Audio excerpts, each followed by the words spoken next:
Tourism Experts. Hello guys, welcome back to our YouTube channel, The Tourism Experts. Yes, we have taken time to become expertise in tourism marketing, digital marketing, and understanding the trends that are really helping you, the travel enthusiast or tourism business owner, to tap into the very many opportunities that are in the tourism sector. My name is Erin Alena Misango with my colleague Lynette. Yeah, and amidst the very many topics that we've discussed about, if you've not yet watched them, please you can go back and view some of them. But today we are going to rotate around experiential tourism. Yes. There has been a global shift in what travelers are currently looking for. Yes. People are no longer looking for, they no longer want sightseeing, just observing. They want to feel things.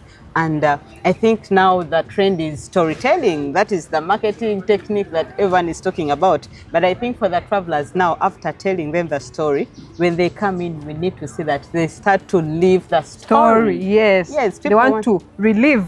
Yes, the story, not just, yes, we told you the story while marketing, but when you come, you're going to see it. No. People are now looking for experiences because it is very easy for a traveler to forget a building, but they'll never forget how it made them feel. Yes. So that is the shift and that is the conversation. Please, if you have something that is burning, make sure that you comment in the section and you'll put it in the comment section. We shall be also discussing about it and talking about your views. But Lynette, talk about that. Yeah, so by the way, when we look at the shift there's a shift from passive to experience-based tourism. Yes. First of all, this shift is not accidental. People are no longer wanting to just sit on their asses, on their butts, and watch things go along. They want to get involved in the things that are going along, you know, because of the wellness aspect. When you sit for long, it's not good for your body. It's not good for your health. So they want to be more engaged. They want to, if you're talking about having fresh grass, they want to come and feel the freshness of the grass. Yeah. If you're talking about bungee jumping, they want to feel themselves, that adrenaline rush, you know. So they want activities which provoke an emotion. Yeah. You know, when you sit down and you just seeing a safari, you're just in the car seeing animals, it's not so impactful like if you're going for gorilla trekking. Yes. You're wearing all these shoes, you're in the forest. Engaged. You're engaged. Chimpanzee tracking, you know, you're seeing the chimpanzee jumping from tree to tree, you're seeing the gorillas, they are making all these sounds, you can feel it, you can feel, you know, the emotions attached. So the experiential part brings that out. It brings out the emotional part. It's also a bit challenging and life conquering. People want to right now say, I conquered the mountain gorillas. I conquered this mountain. Challenges. They want to say, they want to take on challenge. They want to take on challenges. I climbed Mountain Rwenzori and conquered. I went bungee jumping and I did it. I went ziplining in Mabira Forest. You know, these are things that, first of all, it makes them brag. It gives them bragging rights to their fellow friends on social media. It's also life-changing because whenever you do these experiences, be it gorilla tracking, be it making beads with a community, be it milking the Ankole cows, you know, it changes you from the inside out. Yeah, actually there is one Kampala guide who told me that now he had this client who had come for a city tour. First, they were taking the client to sleep at some luxury hotel. And the lady was like, no, I've come here to experience. I want to live with the locals. Don't take me to luxury. Now you want me to have lunch at this very beautiful hotel. But I've had this food in my place. Yes. I want to taste the food that the locals have. Now this guy takes the lady to Owino. Amidst there, as they are moving alongside the locals, it was a season for grasshoppers. So she tests the grasshoppers and then they show her how to pluck off the legs and the wings. And the wings. And then the lady does that. She says that was the most viewed reel on her Instagram when she posted it. The most viewed, like millions of views, because people were surprised that this is done in Uganda. They pluck off the legs and wings, and you see. So there are these little things that we actually overlook. Yes. That travelers are actually looking for. Because when you come in and you're driving a traveler around Kampala in your very posh safari vehicle, it is beautiful, it is luxury, but they want to hop on a boda. Yeah, and I think Alan, as you're saying that, the hopping on the boda, it's very powerful. But let me also share. You see, there is a discord, a discord in the way things happen. That when we Ugandans go out there, we see these luxury cars, we see these luxury roads and luxury culinary experiences. We get to admire that, and in our heads, that is very good. That is what it should be. While this traveler is living that, and when they come to Africa, they want to test that difference. Yes. They want to eat a Luwombo. They want to eat boiled food, you know. While some people are taking them to luxury facilities, they already have that in their home country. So it's a very interesting thing, and tour operators really have to unlearn this concept, because they would feel we're giving our tourists the best. Yeah. While the tourists wants to actually eat boiled food, you know, they want to eat the cassava, they want to taste the peanut stew and all these things, which ideally for you as a Ugandan, you would not It is have a normal thing. Yes, that it's a you're normal having. thing. Yeah. You would not have it on a ideal lunch experience. Yeah. You know. So when we change that mindset, that concept, it helps us to even sell better. Because if you don't value something, you can't market it to the audience. Yeah. You know, imagine that grasshopper experience. That gentleman was not going to give it to the client anywhere. Yeah. And very many people come into the country and we don't take them downtown. Even us ourselves, some people in the tourism industry are scared of downtown. You know, I have a friend who told me that the farthest she has ever gone was Radio 1. Can you imagine?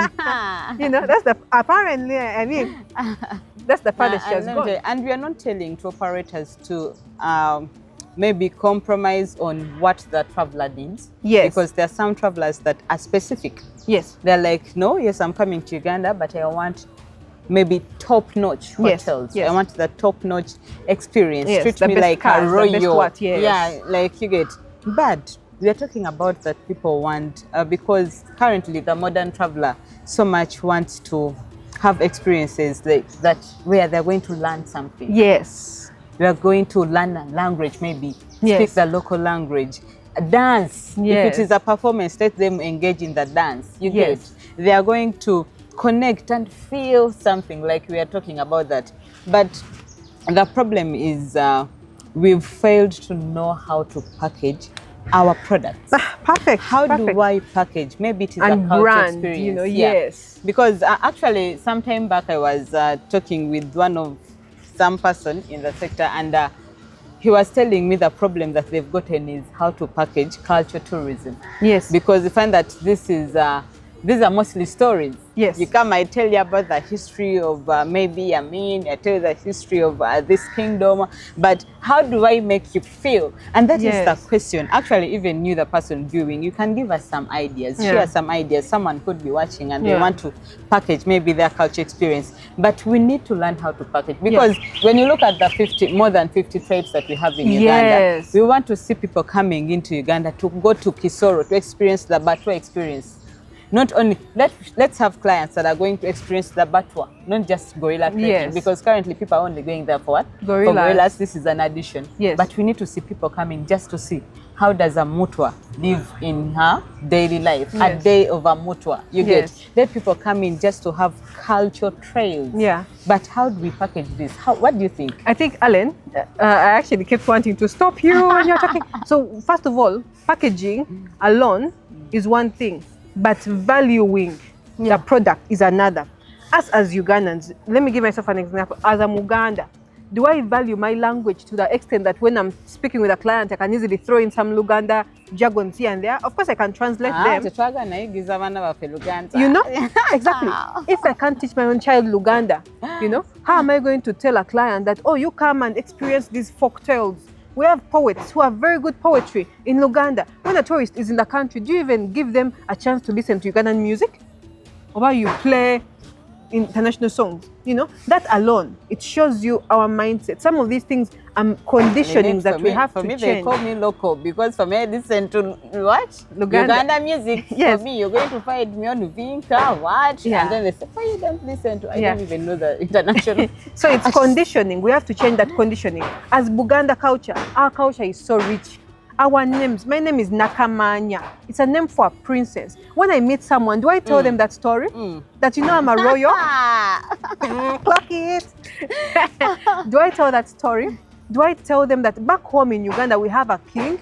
You know, do I invite them to come and experience our kingdom, come and see the kingdom, come and visit our palace, our parliament, our royal mile. These are all products that we have. When you're talking about them, are we also enthusiastic? Are we excited? Because some of these feelings cannot be faked. You know, if I love my kingdom and I'm talking about it, you will look at me in the face and be like, wow, this is something I would like to see. She loves it. By the way, they are talking about us talking about the things that we have in our kingdom. I have a craft shop, by the way, guys, at Uganda Craft Center. You can always pass by, or I even deliver. You just give us a call. I deliver anything about African crafts. But there, I sell products for chikoi, earrings, back cloth. And then, you know, chikoi, actually, I just learned that chikoi wasn't originally made for Uganda Kingdom. Oh. It originates from India. Like, there is a small community that uses it as a culture outfit. But somehow, worldwide, chikoi is known for Uganda and Buganda. You get that? Now, when a client comes into my shop, I'm telling this person, this earring, you need to go with it because this is one of the traditional attires that we have in the kingdom. You cannot visit Uganda and go away without what? A Kikoyu product. Yes. And then we see people are surprised, oh, I didn't know. Wow, this is nice. Let me carry an earring, maybe a necklace. Let me carry maybe a small purse made out of what?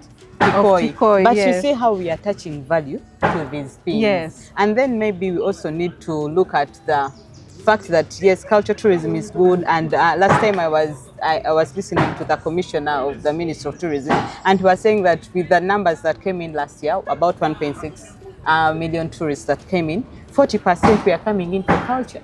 So that means there is the demand. But have we gone into more initiatives to improve the infrastructures that go in hand with these attractions that we have?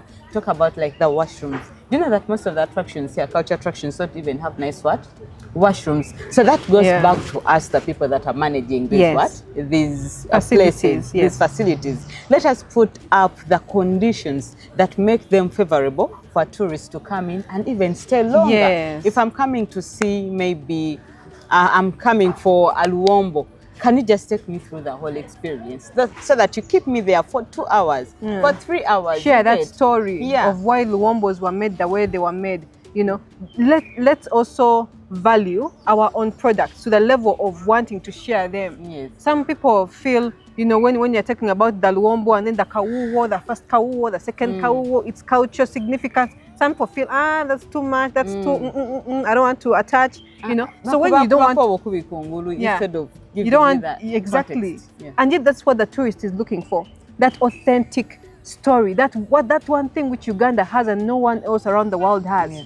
We have it, we know it, and we're hiding it. Yes, and even let's talk about the intangible heritage of this site. Yes, because when I come, yes, I'm coming to see this site, but that intangible bit, who started it? Where is this person? Why did they start it? What is the value that the kingdom is attaching to this place? You get, why has maybe the examples of like such trees like the one in Namongona, there's a tree that they never cut, even if with so many developments are going there. But who is the person that is protecting this?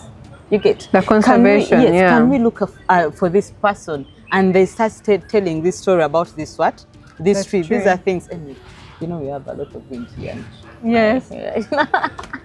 Helen. Anyway, these are with culture and heritage, there are things that are tangible and intangible. But we've somehow skipped the intangible bit of what? Of heritage, and we need to go back there. That is the real origin where we're supposed to start from if we are to really maximize on what? Culture tourism and experiential tourism. Yes. And then experiential tourism also goes beyond cultures. Yeah. You are talking about guerrilla trekking. Yes. You get me engaged. I think that is why guerrilla tourism is one of actually our unique selling point. Yes, that's true. But then it also shows you the power of the humans that sell these products or that spearhead the experiencing of these products. Yeah. You know, I have some delegate I was talking to, and she told me she has been to Bwindi close to 5-6 times. Yeah. And every time she picks one particular ranger who she goes with for the gorilla tracking experience. Because apparently this ranger is so good at his job, even before the clients see the gorillas, they are already cashing out. You know, they are already getting fulfilled with the experience. They're already excited. They're already like, if it's satisfaction, they're at already 80-90% satisfaction levels, you know. So before they even get to see the core of that experience, they're already very happy, you know. So as tour guides, as rangers, as site guides, I started my career as a site guide in 2015 for Buganda Kingdom. You know, if you do your job with passion, with love, and you do it to the best of your ability, you're going to make the experience even more memorable for the clients. Yeah. If the tour guides provide an amazing experience, when they're driving with a tourist, you know, they're showing the positivity of Uganda, the amazingness of Uganda, you know, checking what does the tourist want? What can I do better? Guides also have to be proactive. You know, they have to be proactive in selling of these experiences. The storytelling that we're selling, it goes through the eyes of the guide. Now, who the client's life is in their hands. Yeah. There is a product that I studied about it at campus. I know people talk about it, but I've never seen anyone experiencing it. Maybe you've seen it. Homestays. Yes. Oh, homestays. Yes, yeah. Alan, you girl. Yes, this is something that I grew up know. with homestays. Oh, really? Tell me about it. You girl. So when we were young, there weren't ideally homestays, but we used to bring students from the US. They would come for like an internship 2-3 months at Macquarie University. So they would attach them to different families. Okay. And our family was one of them. Maybe that's why I love tourism so much. Like my parents just knew this stuff. It makes sense you know, now. That is an experience that I believe tourists should really imagine. And these guys really enjoyed those experiences. I was so young, I didn't know what was going on. All I knew is that 3 months in the year, we would have a muzungu in the house, in a particular bedroom. And we liked that time. I love that we would have a muzungu in the house. Yeah, you know, she would be in the house. Then, of course, my parents would drop her at Macquarie University. Then for us, we'd go to school. In the evening, I think they would pick her up, you know. And it was an interesting thing because they got to learn about us. And on the last day before they left, they would always have a culture exchange. So all this time they've been in Uganda, we've been cooking for them our normal meals, Then the beans, the peas, the what. Yeah, so on the last day, they would cook for us macaroni and cheese. They would literally take over the kitchen. Then we'll be there outside peeping, seeing what are they going to bring out, how are they doing their thing, you know? So it was a very interesting thing up to now. I mean, I'm in my age. And I still remember. I remember she first came. The first person we had was called Misty.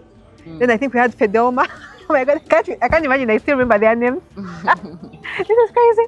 Yeah, and we had the other person came in 2001. I think that year when we had the 9/11. Because I remember the 9/11 happened when she was actually in our sitting room and she began crying.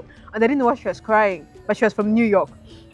So the 9/11, 2001, 2000, 9/11, when it happened, she was actually in our home, sitting room, crying. And I was like, oh, okay. I was young. I think I was like 5, 6 years, you know. Then we had others kept coming, the cultural experience, the exchanges, the connections that were made. I got to see these people as human beings.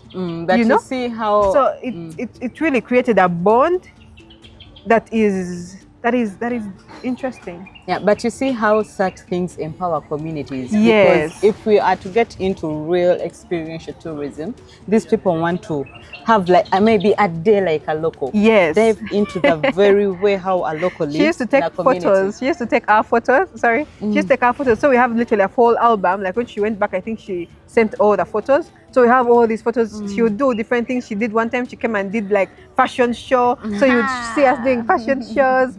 And we have all these photos at home. I don't know if we shall be able to attach any. I'll go back home and pick something from my mom. So all these things, they create memories that, trust me, it's more than since 2000. Yeah. 2001, I think, up to now. It's close to 20 years later. Yeah. And I still have the memory like it was yesterday. I'm still blushing. And I'm sure still tearing up. The memory. Yes. They still have the memory. They view Uganda in a totally different light, you know? And we had them consecutively every single year. Yeah. You know, I think the time we even had a guy called Gabriel up to 2007, 8, you know, every year they kept coming. So that's a very powerful way to share the Ugandan story in a cheap way. Yeah, Let a Muzungu put them in every household. Of Yeah. course, in a safe way, you know, because all the households were previously checked.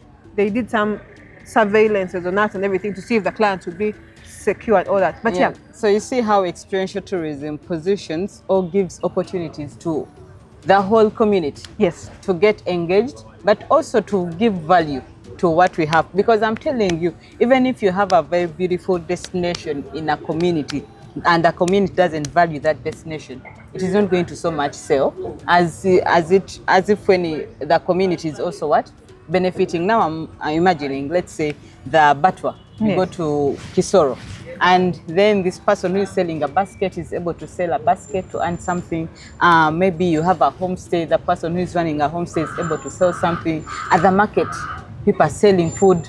Local restaurants, tourists are going there, they are having these local meals there. You see that the whole community is happy, and when the community is happy, they're going to attach value to this product, and then they'll be able to sell the product properly. So when we are marketing experiential tourism, let's also see that we engage other people. We engage the whole community. Everyone has a touch. Yes. I'm imagining, like I gave you an example, boda person is driving a tourist. But then they're also going to start attaching value to a Muzungu they see in the country. Instead of maybe just overlooking them, maybe probably saying insulting words to them, they're going to be now hospitable because they know when the tourist comes in. Maybe an example for Arusha. I'm telling you, in Arusha, even if when you're tourist, that time for Kiri Fair, I'm telling you, even a security guard at a supermarket will want to sell you a safari. You know, yes, I'll sell you a safari, but they're also hospitable. Yes, hey, they're kind. Is this your first time in TZ? Did you come for here? You know, those things, because they know when tourists come in, the whole community economy benefits. Benefiting. The whole Uganda. So, if you have a destination in a community and you're not engaging the community, it is going to be hard for you to kind of penetrate. Yes. But create these experiential products where the whole community is engaged. Maybe even just storytelling. There is a facility that you know. They get sengas from the community. Yes. They get farmers from the community you get that. So such things empower the destination, they empower the community, and we saw the country at large. As we wind up. I think thank you so much for watching, and please, if you have not yet subscribed to our YouTube channel, please don't forget to subscribe and turn on a notification button to always get notified. These are weekly episodes. Please note that every month we'll be having a new episode that is coming up discussing everything about tourism in Uganda, but also Africa at large. And also please don't forget to follow me on all my social media platforms. I go by Irene Allen Namisango on Instagram, TikTok, LinkedIn, X, and Facebook. Yes. And my name is Lynette Nakamanya on all my social media platforms. That is LinkedIn, Facebook, Instagram, TikTok, YouTube. Yes. Let's keep this conversation going. Let us know what is hindering the growth of experiential tourism in Uganda. Which experience do you be there and say, omuzungu wajja wano ne mutwala nakola kino kino kiri? It will be amazing, or it will be life-changing, or it will be a phenomenal experience. Which product is this that you see maybe we're not paying attention to, yet it's a good experience? You know, let us know in the comment section, and also let us know about your cultural tourism product that you think we can boost and grow and talk about more maybe in the next episode. Yes. Thank you. Bye. Thank you very much. Bye-bye.